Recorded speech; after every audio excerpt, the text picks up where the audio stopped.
Welcome to Reddit Reads r/ProRevenge. Our first Reddit post is from Modito Suki. Killed a tow company with one simple phone call. I killed an entire tow company with one phone call. On mobile, so bear with me. Several years back, I went to work for a towing company. It's about all I know how to do other than paint cars, which is drastically affecting my health. The pay was pretty decent, but we had to share trucks, and the boss felt that he knew where we needed to sit in order to get the best calls. This is important for later. Several months in, I realized that I was not making the type of money that I should be making. So I took the opportunity while I was sitting in a parking lot one evening to start researching the laws pertaining to employees in similar positions. He was kind of an asshole, and the trucks had transponders so that he could see if we had them idling with the air conditioner on a hot day or idling with the heat on a cold day. He was always calling, complaining about something if the wheels were not turning. During my research, I discovered that if he was requiring us to sit in a certain parking lot, street, or any location of his choosing, then we were entitled to be paid an hourly wage, not just our commission. The technical term was engaged to wait. However, if he allowed us to freely roam about while we waited for calls, we were not entitled to hourly wages, and we were therefore considered waiting to be engaged. I never mentioned this to him, but I did start taking note of my time. Another month or so goes by, and he decided to start coming down on me for tiny little things that ordinarily won't even matter, such as I forgot a popkin in the cup holder. He actually had a screaming fit about that. At this point, I was tired of working there and had already found another job, so I decided it was time to put my plan into motion. I called him up, told him that we needed to have a conversation about my final wages, and that we could meet at his convenience. Upon entering the office, I laid out my argument, explained the state law, and told him I expected to be paid for the hours that I was on the clock, but not freely allowed to roam looking for work or able to do things of my choosing. He told me in no uncertain terms would not be paid for that time, as that was agreed to upon my employment. I did not bother to argue, as I already had my next step planned, so I took my final check and I left. The following Monday, I made a phone call to the State Labor Board, where I laid out my case to them. Needless to say, they were very interested in what was going on. In the end, they came to review his employment records and speak to the drivers still working. When he got the bill of what he had to pay us all, it was too much for him to afford, so he sold the trucks, his boat, and lot, and went out of business. I never got the money owed to me in full, only a fraction. But the satisfaction of knowing the law just a little bit better than he did and watching it all burn was pure bliss. TLDR.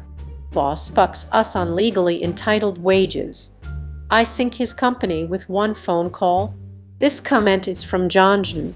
It's amazing how many of these stories really only happened because the boss was an asshole on a power trip. Be nice to your employees because they're smarter than you think and have resources you haven't considered. This comment is from Brimstone Jack. Especially if that assholery results in millions of dollars of backwigs that will sink the company. This comment is from Ambulance Edrivertwo. This right here. There's so much information out there online, and even subs like this on Reddit, where someone reads a story, sees, hey, this is kinda similar to my situation, and then starts researching it to find out that, lo and behold, they actually have recourse to get back at whoever is screwing them over. Our next Reddit post is from Jockboy. Hippity hoppity, you damaged my property. Bippity boppity, I'm calling the coppity. Bippity boppity boo, they're taking your kids too. I apologize in advance for the length. TL drive at the end. This happened shortly after college. My mom is a retired disabled woman who now owns her house on a quiet residential cul-de-sac. She has lived there longer than anyone else. Her neighborhood has designated parking spaces at the end of the cul-de-sac, all with the addresses of each house painted in the parking space. My mom doesn't get out much, so I use her designated parking space. At the time, we lived in the same city and I visited her weekly to bring groceries, fix broken things, cook for her, etc. My mom parked her car in the backyard of her house since she went out so little.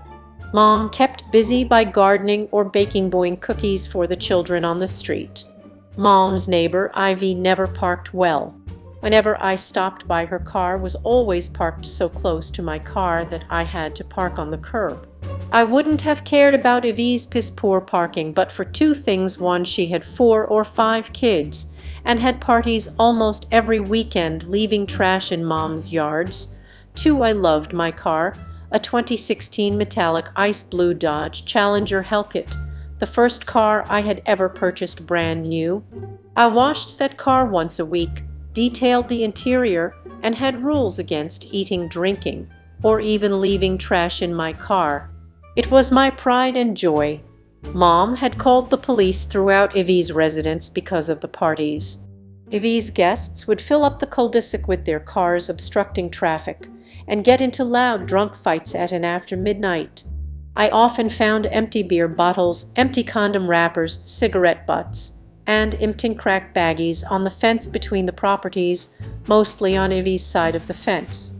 This is all important information. One Saturday, while having dinner at Mom's house, I heard a loud crash and my car alarm went off. I ran outside to see Ivy's older model Honda Accord back out of her parking space and speed down the street. Ivy's Accord had a dent from the front bumper to the door and the headlight had popped out. I approached my Challenger with trepidation and screamed in anguish at what I saw. My car, my beautiful 3-week-old car with less than 500 miles on it, had a dent stretching from the passenger's door to the front bumper and the right front wheel was tilted at a 30-degree angle. I was livid and in anguish as I called the police, filed an online claim with my insurance, and arranged for a tow truck to take my damaged car to the dealership. The estimated cost of repairs came out to $3,400. Total cost of repairs was eventually $6,500. I had a low insurance deductible $100, but my car was parked and Ivy owed for the damages. For 2 weeks I knocked on Ivy's door or waited for her to come home. She stopped driving her damaged Accord and either rented or borrowed a Ford Fusion. When she was home, she didn't answer the door. When she wasn't, she stayed away until my rental car, a Dodge Charger, left Mom's parking space.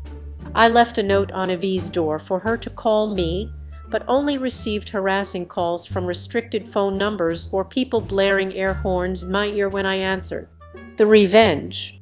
About 2 weeks after the accident, Ivy's children came to Mom's house for some cookies. I noticed that 2 of them had bruises around their eyes. If Ivy hadn't hit my car, I still would have done what I did, but maybe not underhandedly. I had Mom take pictures with and of the children, but waited until the next party to strike. Ivy had a party that night or the night after. Mom called me to let me know, and I installed an app onto my phone that gave me a fake phone number. I called 911 and reported the party. There's a loud party at 1007 Mountain Drive. Please hurry. Mom called to let me know the police had arrived. I drove to her house, stopping by the grocery store first, so that appeared to be the reason, and saw Ivy and her boyfriend Bane already sitting in the back of a squad car.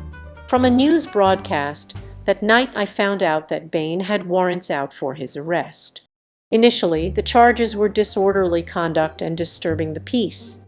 However, Mom turned over the photos of the children, anonymously mailing them through the post office with Ivy's address and name as the return address. Less than a week later, Ivy and Bane were charged with child abuse charges. I think Bane was charged with more severe charges as well for abusing Ivy's daughter. Either way, the children ended up in foster care, and Ivy and Bane ended up in prison. TL Drive, my car, was hit by such a foul, which, being a pro, I played a snitch. Her children had bruises. She had no excuses. My plan went well, no hitch. This comment is from DarkReven99. You get an upvote just for that, till doctor. Beautiful edit, tie for the silver. This comment is from Lerdredlow. The estimated cost of repairs came out to $3,400 USD. Total cost of repairs was eventually $6,500 USD. They always underestimate. This comment is from Jockboy. The $3,400 was for replacing the fender, repairing the passenger's door, replacing the bumper, and replacing the headlight. The shop tried to repair the right front rim but had to replace it and a hub bearing, then adjust for the 3-stage paint. Now, a word from today's sponsor. Surfshark is an all-around VPN solution that can do everything from torrenting as well as streaming to browsing the dark web. Surfshark is one of the very best all-round VPN, terrific for Netflix, torrenting, confidential browsing, as well as staying safe on public Wi-Fi. Check out Surfshark today, link is in the description. Now back to the video. That was Reddit Reads r/ProRevenge. If you like this content, please subscribe and click the bell icon so you are notified of new uploads. We upload new videos every day. Also subscribe to our Patreon, as that will help us a lot. See you next time.